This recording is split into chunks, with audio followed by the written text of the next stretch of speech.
I have to tell you real quick that every year my friends on the committee and I get to read these wonderful applications with these fabulous, innovative ideas.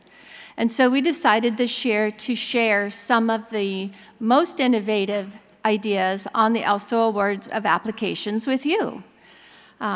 We need to get better at sharing, and if you enjoy this breakout session, let us know, because it's something we'll continue to do, and even maybe write in and tell us what kind of information you want to hear about, what would help you out the most in your work. Our first presenter is Corey Ellis. He's also FELSO, by the way, from Denver, Colorado, and he's going to speak about building a quality program. As Tracy mentioned, my name is Corey Ellis. I'm a perfusionist at Children's Colorado. I have no disclosures. And just a little bit about my professional background, so you know where I'm coming from with this talk. I'm a pediatric perfusionist. I do bypass cases and primary ECMO management at the bedside since 2004. In 2010, our structure changed from a perfusion-based system to a nurse RT-based system, and I became part of our hospital's ECMO leadership team, ECMO program development, ECMO training, and then I led our team in applying for the ELSO Center of Excellence the first time, and I found it very helpful to look at it not as an application for an award, but as an opportunity to develop our program in very quality-centric ways. In 2014, I joined the Award of Excellence committee as a scoring member, and as a part of that, I've done a number of site visits, participated in the development of the award itself, which we do on an annual basis. And so I see a lot of what's going on around the country and around the world as a part of my role with ELSO and as part of our leadership team. So what are the goals of ECMO and all leadership teams really in a hospital? Number one, positive patient outcomes. That's what we're always looking for. We're looking to create highly functional teams as leaders in those centers, and to derive and follow data-driven processes. So how do we achieve these goals? We build quality-centric programs. We build programs that are centered in quality and data and driven by our own outcomes and benchmarking against other centers. And so the ELSO Center of Excellence Award is a quality award. It gives us an opportunity to recognize centers who have built quality-centric programs, but it also gives us an opportunity as kind of people who are applying for the award to really assess where we're at, what we need to improve on, what we do well, and how to move forward. So some things that ELSO does not do, I think, are important to understand. ELSO does not ever at any point dictate a center's practice, their training, or their policies. When we review applications for the award, we don't look at outcomes. We don't assess those at all, and we don't invite improvement. We don't see things, hey, Center X or Center Y, you really ought to change these things in order to do that. What ELSO does do is provide quality data through their registry, through their quality reporting platform, which is Arbormetrics, through the International Summary and Report, and through the live registry dashboard. They also develop guidelines. There's so many ELSO guidelines. There's guidelines for education. There's guidelines for... If you can think of it, there's probably an ELSO guideline for it in ECLS. And then it fosters communication by connecting people who are in the ECMO community to be able to reach out to each other. So the ELSO award itself has 7 areas of focus. Any of you who have filled it out, you know that it is a long application process. It's not designed to be completed in a month or a week. It's designed to be kind of foster this culture of quality improvement over the course of an entire award cycle. There's a system focus, which helps us know about your institution. What do you do? How do you do it? An environmental focus, where do you do it? Workforce focus, we want to know about who provides support for ECMO patients in your center. And knowledge management, how do you train them? All the physicians, all the advanced care providers, all of the bedside specialists, all the bedside nurses, people in ancillary roles to the actual ECMO care itself. What's your process for doing that? And including competencies, right? Those things should be tracked. A quality focus, process optimization, how are you trying to get better every day? And patient and family focus, which of course is so important, as we heard yesterday, from a patient and their family about how important that focus is for us. And so I want to introduce not a new tool, it is an old tool, but I think it's an underutilized tool that we provide, the Award Evaluation and Improvement Tool and the Center Quality Improvement Tool. Both of those tools are available on the ELSO website under the Award tab. And so I want to showcase kind of what they do. So here's a question, an example of a question. 6.2, this is from our kind of quality improvement and process optimization section. And it says that ELSO makes available this Arbormetrics quality reporting platform. How do you use it, right? And it says describe the process. We're interested in processes. And give a specific example of how those reports have impacted your patient care. Those are quality-driven questions. But the evaluation and improvement tool, if we use this award as a blueprint in our hospital to say where do we need to get better, provides an opportunity to look at that same question, 6.2, and discuss how in our center we get a group of people together. We talk about how often do we review these reports, what's in those reports, why are they important, has it triggered any quality improvement projects? There's all these questions. All of these questions don't have to be answered at every center, but it does give you a very quality-centric approach to looking at building processes in areas that you're maybe a little bit deficient at your center, or improving processes that need to be improved, or just saying, hey, look, we have this, we're working through this really well. It's a real self-evaluative tool, which is terribly important in medicine. We often only hear negative feedback about negative outcomes, and we're not kind of rewarded for the positive things that we're doing all the time. So I'm going to give you two examples really quickly from my center. As many of you experienced over the course of the last 3 years, we needed to come up with a creative solution for training modalities for our new ECMO specialists. So we recognized a need that we needed to change from our traditional platform of sitting in a classroom for many, many hours over the course of days and weeks in our center. Not every day for weeks, but there's staff shortages and COVID restrictions, and truthfully, modern learners need different types of education in order to be successful. We reviewed the structure of our training course. We reached out to other centers. How are you doing this? What are you doing? We developed a new training plan and orientation. How will those things meet the ELSO guidelines? And so that was kind of fundamental to what are we changing, and how does it still meet kind of the explanations and guidelines that ELSO lays out for us. And we developed an assessment plan. So how'd that assessment plan go? I don't know yet. We're in the process. We just developed the program, developed the process, trained our first group, and the evaluation is ongoing. But that process was what was terribly important. This is the evaluation and improvement tool for that question. So it's one big long Word document. It's a working document. You can download it.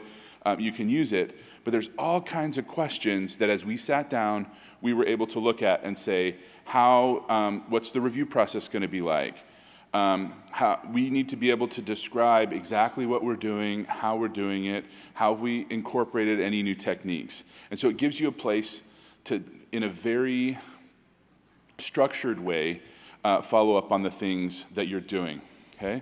Second example from my center had to do with witnessed arrests in the ED department. And one of our ECMO specialists recognized that we very rarely initiate ECMO in our emergency department, even with witnessed arrest, because it's just not on the forefront of their mind. And so he took kind of the initiative and recognized we need formal guidelines, we need policies, we need education, and we need to do it in a collaborative way. And so we created a quality project We got all the stakeholders involved, the ED, the PICU, the ECMO team, and we put them all in a room. We decided what were the most important pieces of that process, and we developed a plan. This plan has been going on for a lot longer, so that assessment has been reassessed a number of times. We've made changes in the last 6 months to the way that process is working, because every time that it comes up, we have opportunities kind of to do it again. So the ECMO leadership goals, I just want to focus back on where we started. We want better patient outcomes. We want highly functional teams. We want data-driven processes. And the ELSO Award for Excellence gives us an opportunity, when we use that kind of evaluation tool, to assess the deficiencies in our programs, to recognize our strengths, to develop quality projects in very systematic ways, leverage support at your center from administration and from other teams. That has been incredibly helpful with these formalized processes to get support from administration and funding, because we have this very detailed and specific quality process. And then it builds a culture of quality improvement, where it's not just the leadership who is driving quality, but now all of our specialists are participating in that process. Thank you. Thanks, Corey. That was fabulous, fantastic. Our next speaker is Dr. Harry Callis from Fresno, California, and he's going to talk about using Arbometrics to create excellence in his program. There we go. So I'm from Valley Children's Hospital, and we are proud to have received a Platinum Award this year, and I'm hoping that I can share some of our experience here today. For those of you who are expecting someone who's an expert in benchmarking, I hope I'm not sorely disappointed. I'm not an expert in benchmarking, but I hope I can share with you some of our experience and how we use this platform to achieve some of our goals. I have no disclosures relevant to this presentation. As you heard from Corey here, setting up for question 6.2 with regard to the quality reporting platform in Arbometrics.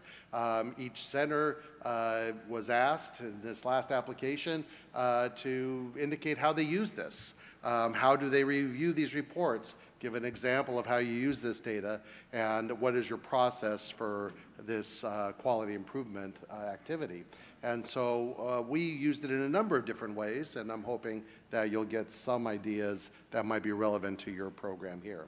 For those who are less familiar with it, this collaboration from the registry and Arbometrics, you can access it through elso.arbometrics.com. There's a new security app for you to be able to get in called Authy.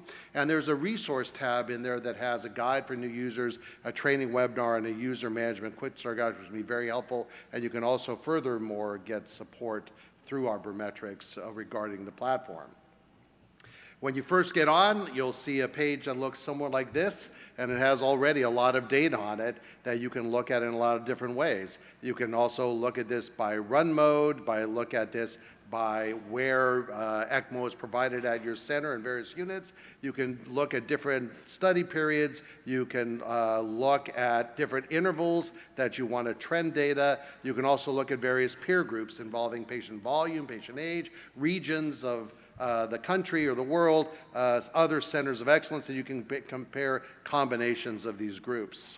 You can also see mortality data on this first page with regard to your center for all the various populations that you have. Compare that with ELSO. Obviously, I'm not going to go through this in any exhaustive way, but there you can look at the reports for mortality, the trending over time, and you can get this caterpillar plot that also shows where your center lies with 95% confidence intervals as well compared to all of the other comparable ELSO centers. And of course, these graphs and this data are all exportable, which is really helpful, because you can use it in a number of different ways. And you can further drill down on any of these pieces of data to look at this, and even to drill down to the patient level itself at your center. And of course, this is just one of many reports in 6 different domains that cover various dashboards, mortality reports, mortality by runtime, complication reports, which we find very helpful in our quality improvement processes, a number of pivot tables, device-related reports. So again, not going through this in detail, but there's a lot of data here. And so it takes some time to kind of work through all this systematically. Furthermore, you'll see that there's adjustments for some of this data, which you have to have within this type of data set. Arbormetrics adjusts for various published models of different populations and incorporates that in for different ages, and whether it's respiratory or cardiac or ECPR data for neonates, pediatric patients, and for adults. And of course, it can adjust this data based on models that are built up. They tend to use models that have less than 10% missing data in the ELSO database for validity. There's a risk adjustment, which of course you have to have for comparing different centers, with the most common variables being age, sex, support type, and other comorbidities where it's available. And they further do reliability adjusting. And so this is really important considering your sample size, because obviously if you have 0% mortality, but you've only had 2 cases, that's different than if you had 0% mortality when you've had 100 cases. So there's also reliability adjustment built in the data, and so the report for your center both adjusted and unadjusted data. And what I find particularly helpful is looking at the complication detail. And there's a lot of different complications that are tracked. There's 41 separate complications that are tracked. They fall into 9 different categories or domains. And you can get this as a percentage of your cases, but also it can be tracked as complications per 1,000 run hours, further broken down into major, minor, mechanical, and patient-related complications. And we actually use this data to further derive relative risk, comparing our patient to other ELSO centers. So reviewing this data is important to kind of get a pulse of where you are for your center. We review them at least twice a year. And of course, if you have a really active center, you may need to review them more often as is appropriate. And so we'll sit down systematically and go through this for all of our populations that we serve for different patient categories. And we focus again on mechanical and patient-related complications and looking not just like, hey, are we doing good or bad, but where do we have opportunities for improvement? What are things that we can make better? And we use this data also to generate an annual report. And I think that that's been very helpful for us. And so we will take graphs and data and we will generate this, and then we use this to disseminate what our program's about. And so we'll discuss this at our ECMO case conferences. We can present it at our operational committee, our steering committee, executive committees, whatever may be appropriate for your institution or other suitable forums. And this forms a discussion. We're like, where are we doing good? Where do we have opportunities that we can maybe need to look at? Can we make this better? And then we also discuss it with our ECMO specialist team and our ECMO team meetings. They want to know. Not only do they want to know what they're doing good at or bad at, but they also really want to be involved in kind of helping make decisions. And we really look at what their insights are with regard to what these outcomes and how we can make them better. And of course, we would then further forward it to our patient safety and quality committees, other departmental or hospital committees, our administration, and this helps foster a broader awareness of what's going on with ECMO. Because if you don't tell your story, they won't know. And so this gives us a real opportunity to do this through this annual report. Of course, that's just the beginning. Looking at the data is just a springboard to doing further work to make things better. And so we will look at outlier elements or things that we think need to be better, and then we'll supplement that by doing a more detailed case review, a literature search, expert consultation with others, what are other centers doing, all in an effort to try to make things better. We then prioritize what we want to do from the standpoint of QI projects and help develop that project and work on implementation. And here, you can look for elements that are statistically significantly different than ECMO, but we don't get hung up on that.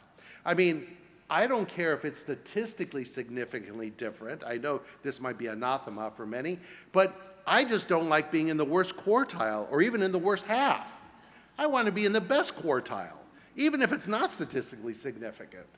Right? And so we're always looking for things that aren't statistically significant outliers, but just are like off from where we want to be. We want to be the best at everything that we do in all areas.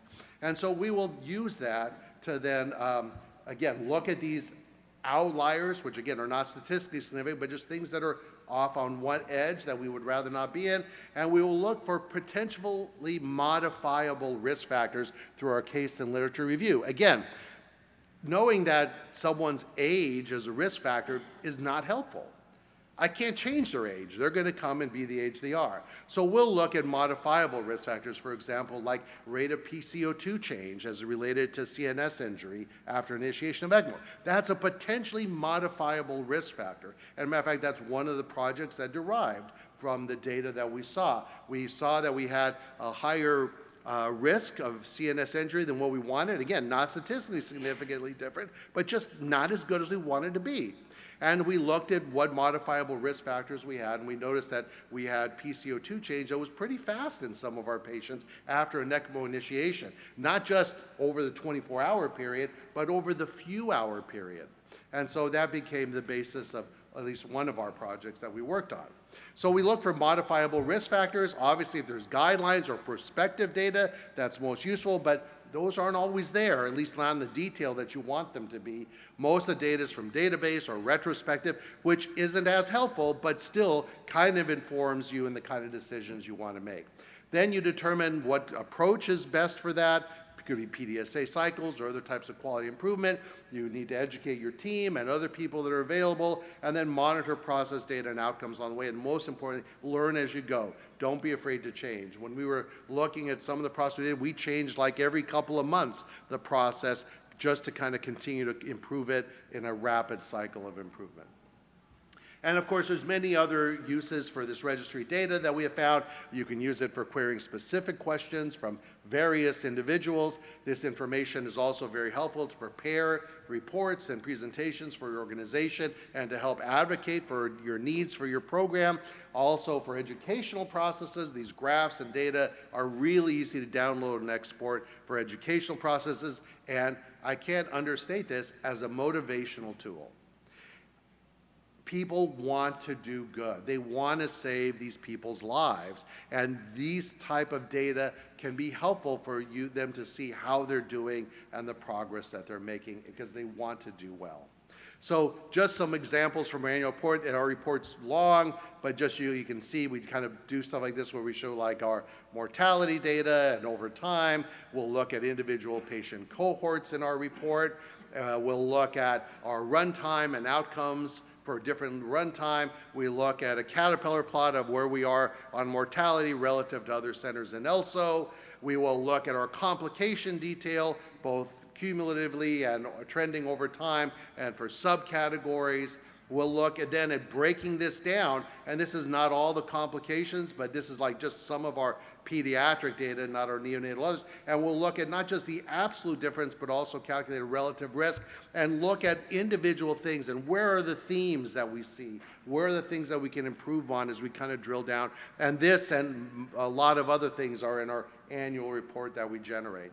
So in summary, the quality reporting platform is a valuable tool and serves as a cornerstone for the assessment and development of our program. It's a springboard for other quality improvement activities, and this data can be used for various things, generate an annual report, which I would encourage people to do, educational materials or other creative processes that both improve your center and also help improve ECMO educational efforts in general. Thank you for your time and attention. This is our fantastic ECMO team. Well, I'm kind of all riled up now. Really want to go home and start printing those graphs and seeing what I can do. Oh my goodness, that was a wonderful talk. Our next speaker is Dr. Vinny Pellegrino, and he's from Melbourne, Australia. And he is going to talk about designing safe staffing strategies during a surge. This was a really impressive project that he had. So I think you will be quite interested. But it is I mean, the best bit of coming to ELSO is the people, the connections we make, and the shared experiences we bring.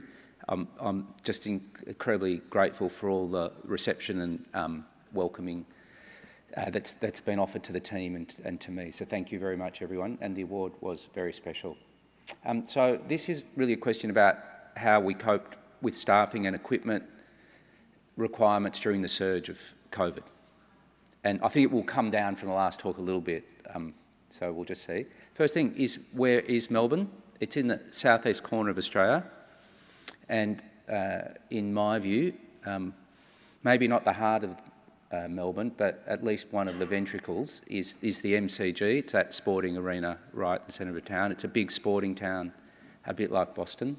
And the other side for me would be our coastline down south. Lots of cold water, but really good beaches. So if you're ever interested, you're always welcome to come down to the southeast corner. So in terms of disclosures, there are research funding grants that I'm a part of, and but there are no company or private financial conflicts of interest at all to declare. But my employment work is very relevant to the talk, because the way we coped with the equipment and the staffing requirements that the surge imposed was to have a collaborative service in a region. So we weren't a standalone centre, we were a regional service. And so that's quite different. So ECMO is provided by an ICU-based statewide network, delivered by multiple hospitals within a tiered network. So different centres have different care responsibilities for patients. And it has central governance, data, quality, safety measurements. A lot of the things ELSO does, but this is really just a regional tool to connect sites and have them working collaboratively.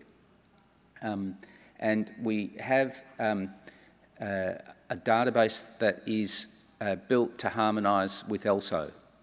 So the data is collected by paid data collectors, and it includes all the ELSO fields and some additional fields for Excel, which includes also follow-up up to 180 days of all the patients. So we can embed trials in that, and that's what most of those research trials were referring to. That makes sense.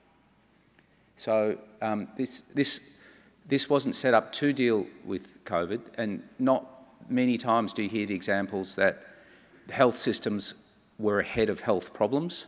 Usually everything's reactive, but this was actually set up, it'd been a discussion project and approved at different levels over about 3 years, but the money finally arrived in February 2020, and so it was well timed with the commencement of ECMO. And there's a local governance structure, and there's one Tier 1 hospital, 2 Tier 2 hospitals that provide short-term and medium-term care, and there's 4 initiation sites spread out across the state. And the service funds a statewide coordinator, coordinators at each of the sites, and a clinical lead, which is me. So the way we break up all the hospitals in the state are, there are non-ECMO initiation sites, which the majority of hospitals, and they will refer patients through a common 1300 VECMOS number that you can ring in, and there's a data capture form there. And there are also ECMO initiation sites. So unless it's an emergency, like an ECPR or a fulminant cardiac failure, they would call and we would discuss the patient, and that aligns inclusion criteria. We're not super rigid in all that. Like, we wouldn't say we forbid you from putting on any particular patient. The treating site retains the autonomy to make the decision, but we also retain the right to give an opinion and record that opinion if it does differ, is how that works. And patients go through the system and transferred that way. It's pretty simple. You would come up with it yourself.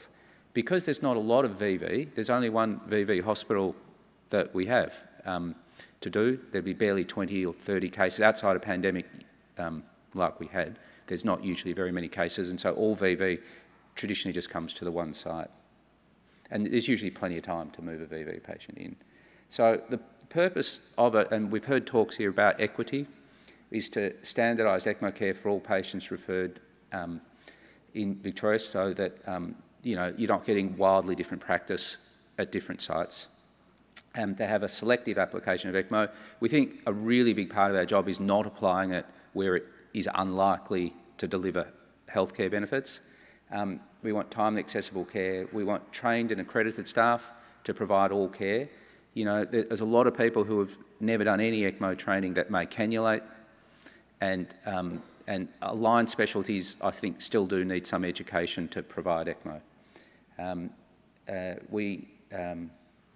We define the scope of practice. You can probably read those things. The slide's been up there long enough. So the main thing to say is our staffing model might be different to some of you, but since 2003, we've run a single carer nurse-led model for all ECMO provision. And what we do is, this photo shows one of the nurses is tending to the patient's securing of the ECMO lines, and he's being assisted by the ECMO coordinator for our site on that day. And then the ICU consultant's just doing a bedside echo on one of our patients. And so we have a supported model of a single caregiver that does it.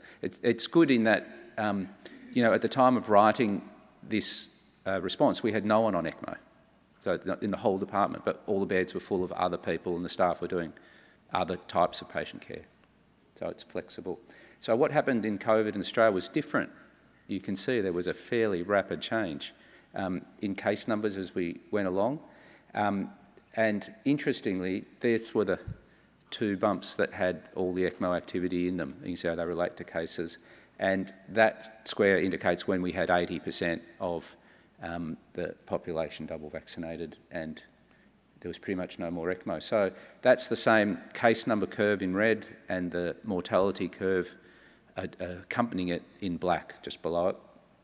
And our first case of COVID ECMO, when we really didn't know what we were doing, but the case went really well, was then. And the second, there was a bit of a delay, and the second case was here, and then the 10th case was there. So we had a little rush. And then with the Delta wave, we had our 11th case here and our 64th case there. So it was all squeezed into a relatively narrow time frame. And no ECMO from that point on for ARDS-associated chest infection, 0. It's really interesting. So we generally run at about 25 consoles. Usually we ran with cardio help with Rotoflow 1s, and we had the single care model with 250 trained nursing staff, which is a fairly high proportion of our total nursing staff. And that allowed us, we thought, to run up to about 20, 25 patients. You know, so we had capacity because generally we're averaging about three patients a day over that period, which is about 1,100 ECMO patient days a year, slowly growing.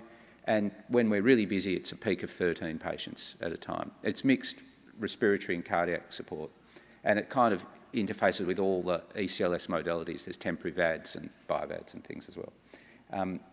And then in 2021, when things got really busy, we had 23 concurrent cases on in 3 different areas. The ICU expanded into other wards. I'm sure that was common in many places.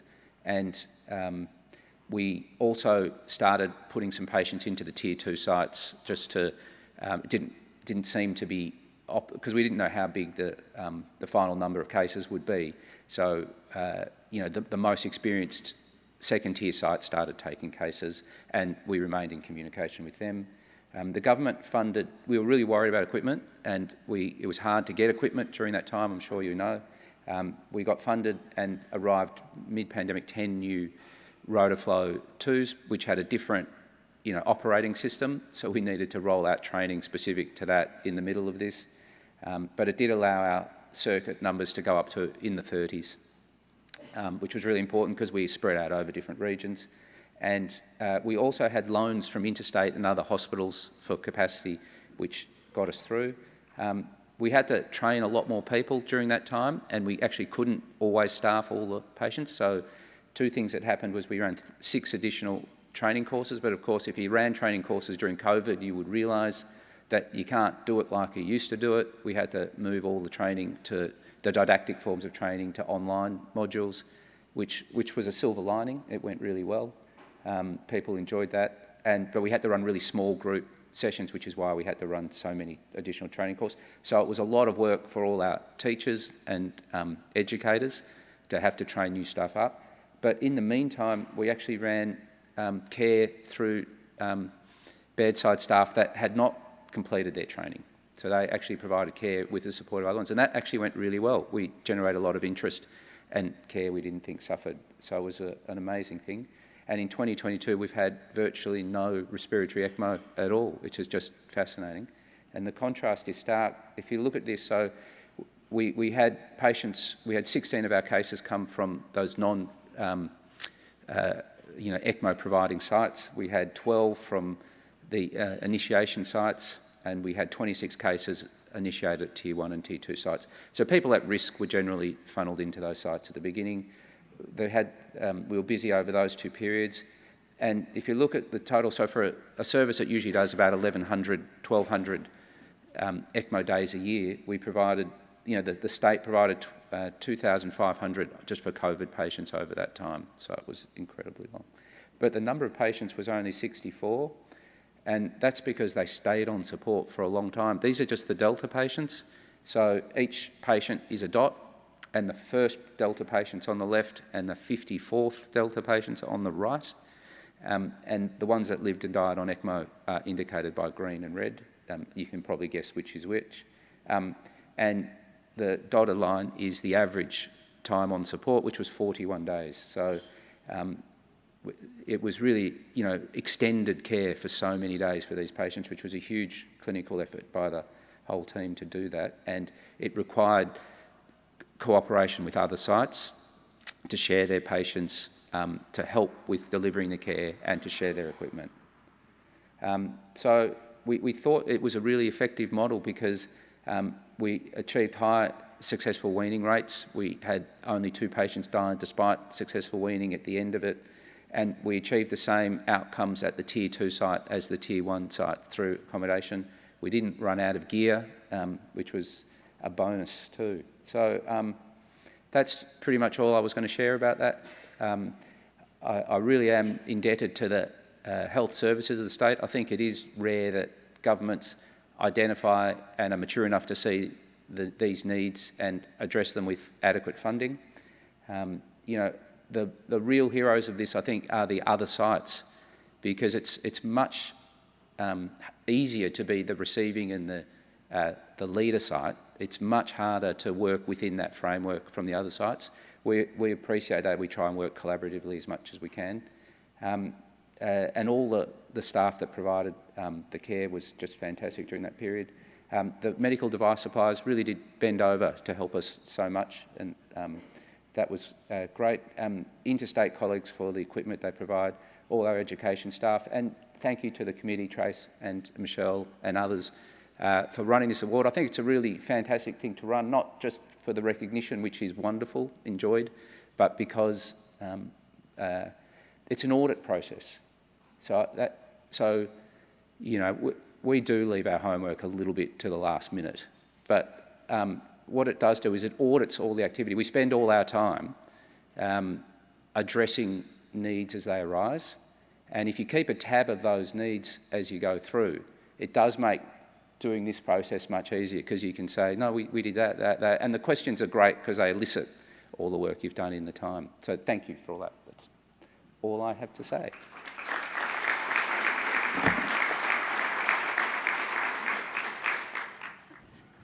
I'd like to open this up to the floor up to questions. Hello. Hey, how's it going? Dan from Philadelphia. Quick comment about quality improvement projects and using arborimetrics, and then a question to follow that. There's a lot, as you guys are probably witnessing, there's a lot more new ECMO centers on the ELSO map. Went from like 400 to, it seems like, over 1,000 at this, in the course of 2 years. There's some centers who have higher volume but weren't part of ELSO formerly, but then joined. And some of the challenges that we're facing is it seems that the filters, both on arborimetrics and on the ELSO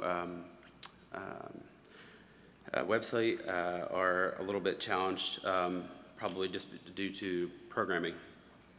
One is that if you're a center that does, say, like over 100 cases a year, but you just joined, the benchmarking report that's done biannually, averages your cases out over 10 years. So then you are compared to centers, say, for example, if you did 100 cases, you were compared to centers who do 20 cases per year because because it averaged it out. So I'd like to, maybe see that change, maybe average over 3 years or something like that, so that, centers who have a little bit more volume could, have that ability to look at those things. The other thing with Arbormetrics is we see that some of the filters are not available to everyone. So if you're not a center of excellence, you don't necessarily, maybe it's a wrong observation, but I've seen that you can't necessarily compare yourself to other center of excellence because you're not a center of excellence yet, but that's like your aspiration, right? So you want to kind of see where you're going, right? So I feel like maybe if we were to be able to have all the filters on there so that we can, kind of project where we want to go, that might be a nice addition. Thank you. Thanks. All right, I did write that down, and I will send it to, where's Michelle? Okay. She really does do everything. She's on every committee. Any other questions? Somebody's coming up here.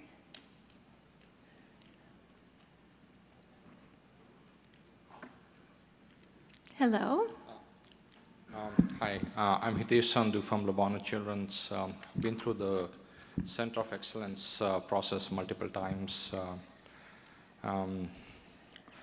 It is for at least I've been through it many times, so I think I've got the hang of it. But for someone who's new, I think your process isn't clear enough. We got a gold last time, and we had a debrief with the committee, and it was very helpful.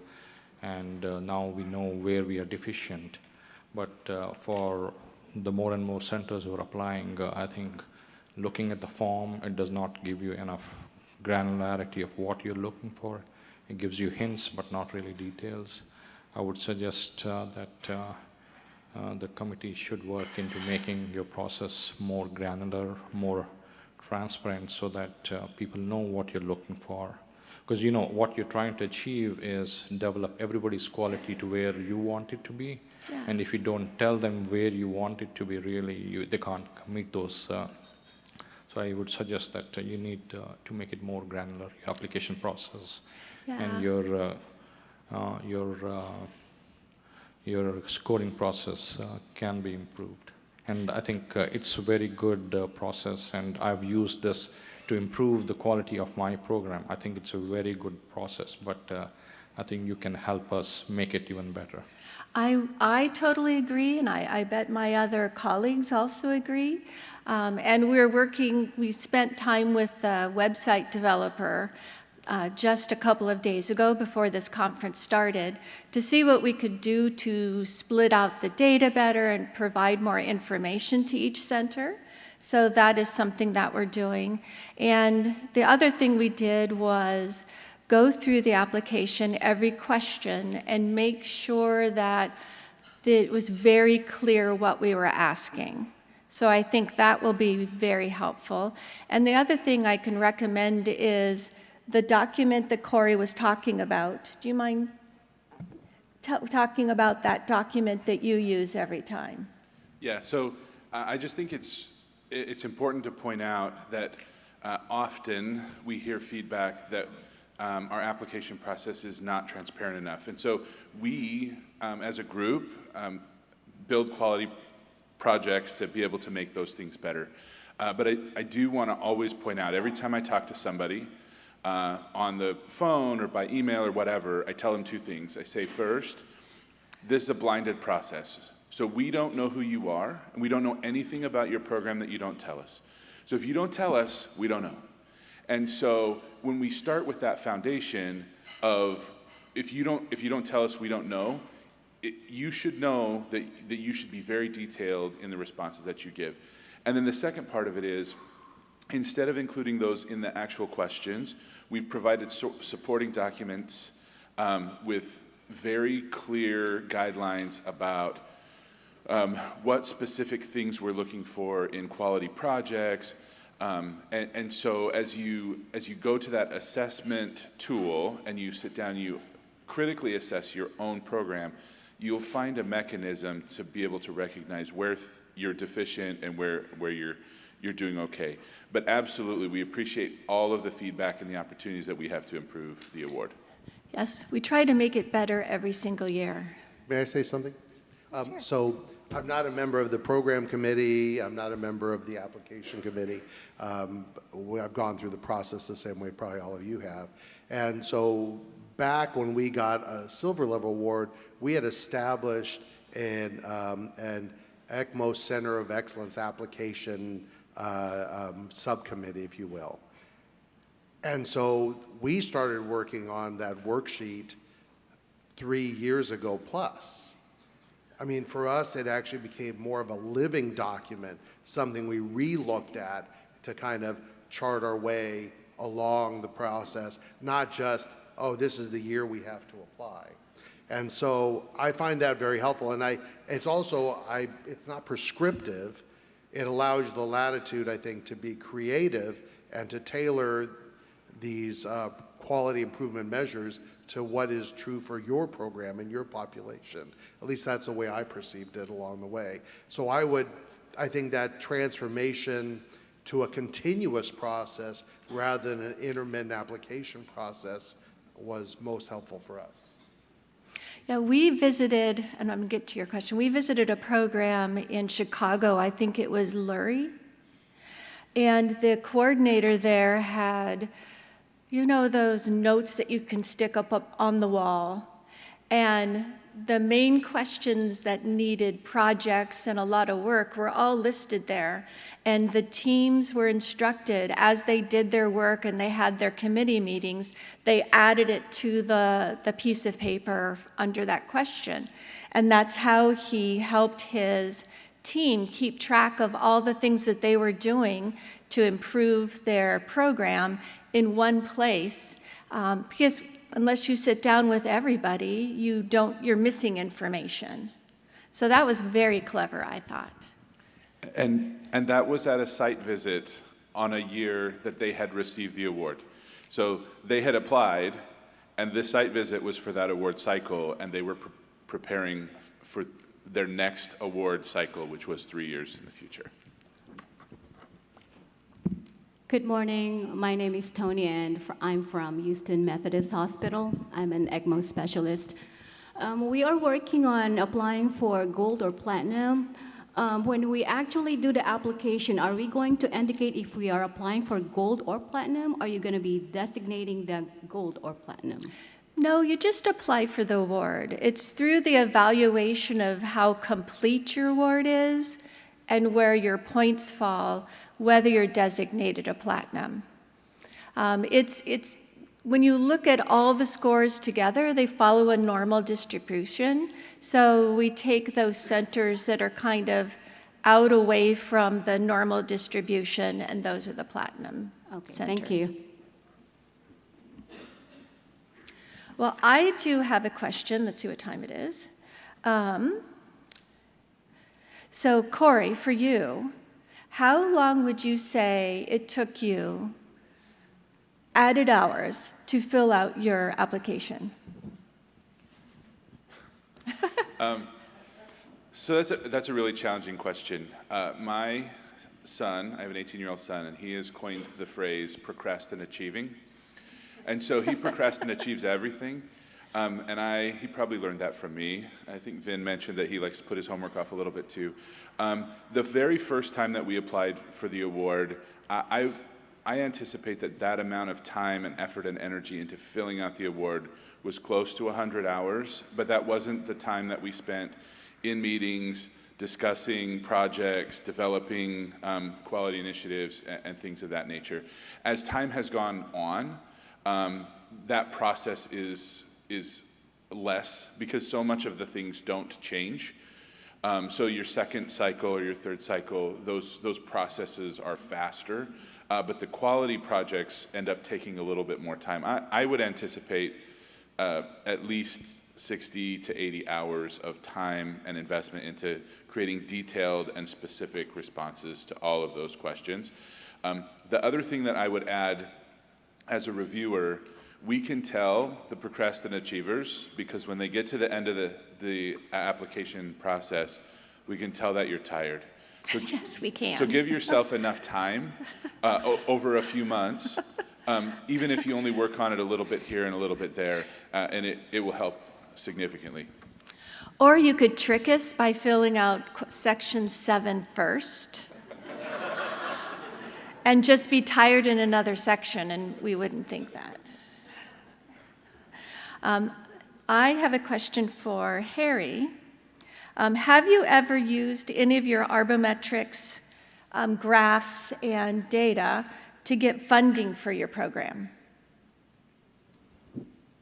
Yes. Oh, that's cool. Internally. As a matter of fact, we enjoyed very strong support from our chief executive. And so when I found out about the award, it was really important to me to make sure that he was the first one to know. So I prepared a report, which included all of that stuff in it, stuff from Arbometrics, stuff from that, and kind of an abbreviated annual report. And I made a meeting with him and sat down with him and went through it. And, you know, he was just so grateful because everyone always goes to him for bad news. And so he asked many very insightful questions. And then that conversation turned into, well, what do you need to continue to be successful? Awesome. The hospital tends to like, I don't know if other hospital systems are similar to ours, they like to fund things that are already successful. I mean, they want to put their money in something that's proven, not something that is unproven or maybe more prone for failure. So, at least for us, we have to succeed first to be able to get resources. Thank you. I know my hospital, we're lucky to receive the Silver Award this year. And they went to our hospital foundation, who does not generally donate money for travel. And they were able to get a couple of our new adult nurses and coordinator to come to the meeting with donations, and that was wonderful. Barb, you have a question. Yes, Barb Haney, and I am part of the Excellence Award Committee. And as we review applications, my question is for Dr. Kalis. Every center, the majority of centers struggle with the Arbometrics question. And so I'm curious, in your center, do you personally review that data and then share it? What's your structure? Do you have a team? How do you engage people? Because there are lots and lots of buttons, and you wonderfully illustrated that. And you can really get so overwhelmed that you just sort of shut down. Thank you. It's mostly me, right, as the director, that kind of sits down, goes through this, and Deb Hernandez, who's over here, who's my coordinator. So we're kind of the beginning of that, and it takes some time to go through it. I devote at least half a day just to kind of chart through that data. And then it's an issue of then picking out what elements it is we want to work on. I think the annual report, like I highlighted, has been really helpful in going through that process, and it serves as then a discussion point as we take it through other parts of both, our program internally as an ECMO program and other parts of the hospital for discussion. But it does take some time. But of course, that's the building block for everything else that we do and trying to improve. So your recommendation to a center who doesn't really use Arbometrics would be identify a person, maybe their medical director, and just sort of start a little bit? Yeah. I think it has to be someone that's fairly high level, that's kind of in touch with all those things, because I think if you just identify a random person who doesn't really understand the program and what's going on with how you're trying to provide care, I think the more disconnected you are from that, the less you're going to really be able to tease out some of those elements. I really do see it as a director function, at least a coordinator function, in going through that data, so you have someone that's really core to your program to march through all that, because I think you're in the best position to know what all that means. So to add on to that, we also use the data a lot in our simulation. So we simulate every month. And so in those simulation times, we have a didactic portion to it. And so Harry and I will sit down, we'll talk about the simulation. It may be related to a patient that we've had recently or a difficult, case. And then we basically take that information and we'll take the arbormetrics and registry information and put it in and show it to the specialist and say, okay, this is what we're looking at. This is what we need to do. This is the quality that we're trying to achieve, and take it from there. So that's another way we use it. Thank you. I love that. I love simulations and using it from doing ones from past patients. Go ahead. Real quick Thank you. question for the committee members. I heard you guys say that Arbormetrics question 6.2 is a challenging one for a lot of centers. What other questions do you perceive as like the most challenging for applicants? Because I'm thinking like credentialing, for example, that's like a challenging one. Is that something that you guys perceive as a challenge as well? Yes, Joe. Hi, Joe Dang. I'm on the committee. I promise to answer it at least partially. I will say that so one of the things our center tries to do is spread out the questions among a couple of key stakeholders. It helps engage folks. And as long as you have one person to sort of make sure the language and the tone and the tense and the grammar is uniform at the end, it's helpful because you never know what will happen with your staffing in the future in terms of who's filling it out and who's in your program, and succession is important. So as a physician, I find that, and this is my first year scoring, I found that a number of programs responded with a credentialing question for provider credentialing with our physicians are already X-specialty and essentially require no additional training for ECMO. I'm not sure that's going to get maximum points. And I think that it's sometimes hard to get out of that mindset because credentialing is already, as you know, a big process, and we do go through a lot of training in some areas, but what we're looking for is, again, what Corey illustrated, examples of quality and team building, and how do you train as a program. So Can I, so to that point with credentialing, because that's a hot topic on my mind, I want to make that better, especially with APPs, because I feel like they're the unmentioned, in credentialing, but they really should be more robust. Would you guys be willing to share like a blinded example of what like a really good credentialing process looks like for centers who are just getting developed so that they can, learn from that and grow from that? So funny you had mentioned the APP as an example. So if you were at the poster session, the first 5 posters were selected from this year's awardees of specific questions and their answers that we felt would be valuable to other people and other centers. And so one of them was about APP education. And so one of the things that we're able to do with this coming update on our website is those posters are going to be on the website to view for the next year. Because they are good examples, and it really could maybe give somebody some hints about how they could develop their APP education. There was another one about workforce management. There was another one about moral distress, because, that was a big hot topic these past couple of years for some reason. I think one of the themes that, if you've picked up on it, is to really develop a team, a workforce, a group to work on your Center of Excellence application, because everybody brings something different to the table. And really think about who should be at that table. Is social work involved? Is your family education council involved? Do you have nurses to talk about their nursing education? Do you have an APP to talk about what they do? And when you bring all those kind of disciplines together, I think you end up with a much more robust review of your program that really, again, works towards that development of being an excellent program.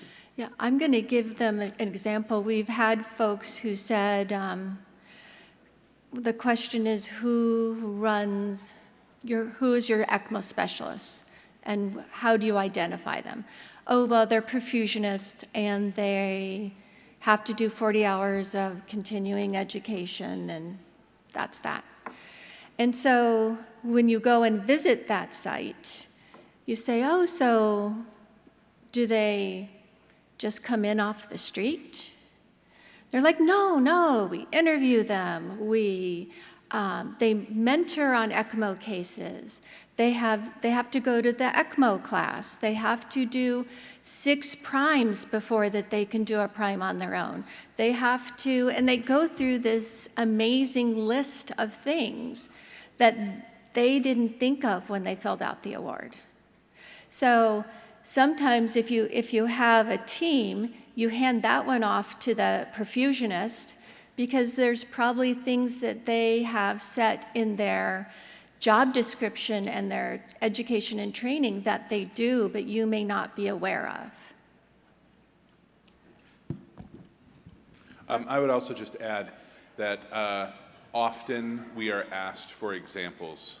And the unintended consequence of providing examples of robust answers is that, as I kind of talked about in my talk, ELSO doesn't provide, we provide guidelines, but ELSO doesn't dictate practice or training processes or procedures. And so there's, I think that Vin and his team in Melbourne have an amazing structure for their staffing. That would not work at my center because I'm in America. And we do not have, the type of medical structure supported by the government that they have. And so our structure has to be different. If you do 275 ECMO cases a year, your training structure is different than somebody who does 6 ECMOs a year. And so we're about the processes. We're about inviting you to develop quality processes and assess it for yourself. We want to provide robust feedback. But we also want you to be able to recognize that your center, what's best at your center, may just be best at your center. Okay, this is the very last question, because they're going to. I'll be really fast. So I'm Carla, I'm from Primary Children's in Salt Lake, and we have been gold recipients 3 years ago and then gold recipients again this time.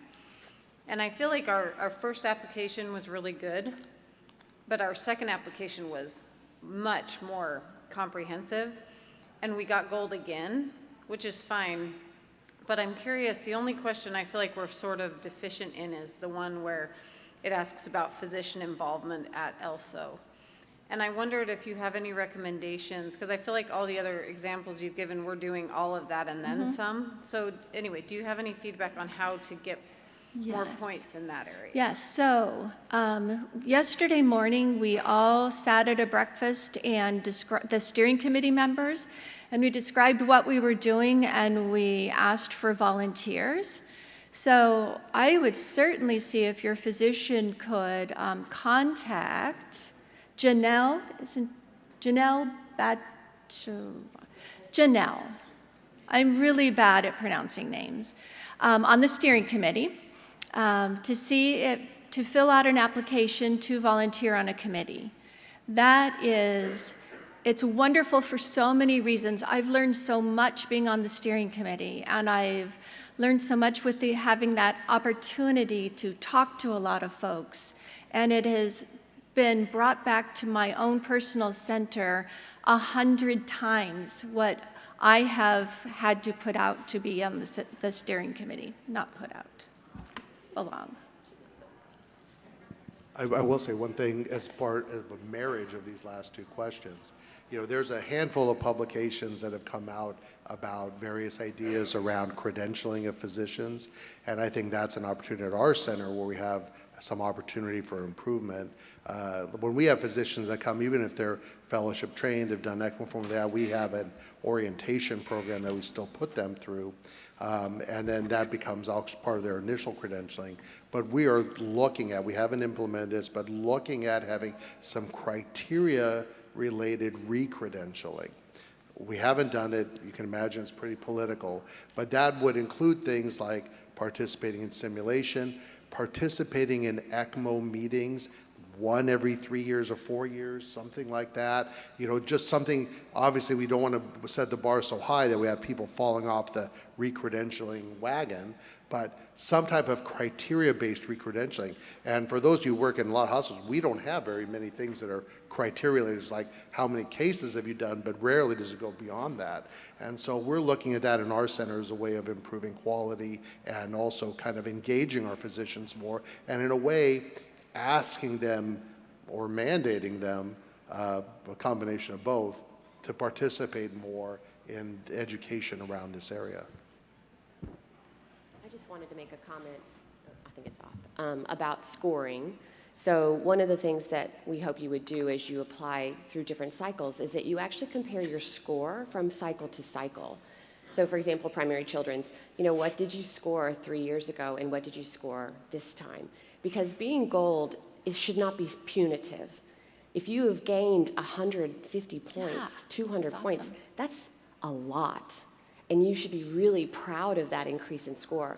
So when Tracy talked about platinum being these kind of, you know, outliers, they're just also had that same kind of building over time as they learn from filling out the application and developing more projects and those kind of things. So don't, you know, be mad at yourself that you're still gold. It's really hard to achieve gold. Not every program achieves gold, just so you know. It's not a participation prize. You know that PDSA that we've all seen, and I have to tell you, I'm a quality improvement specialist at my hospital. So we all see the ramp of improvement, right? So each time you apply, each time you get better, you get more and more points, and you're going up that ramp in improvement.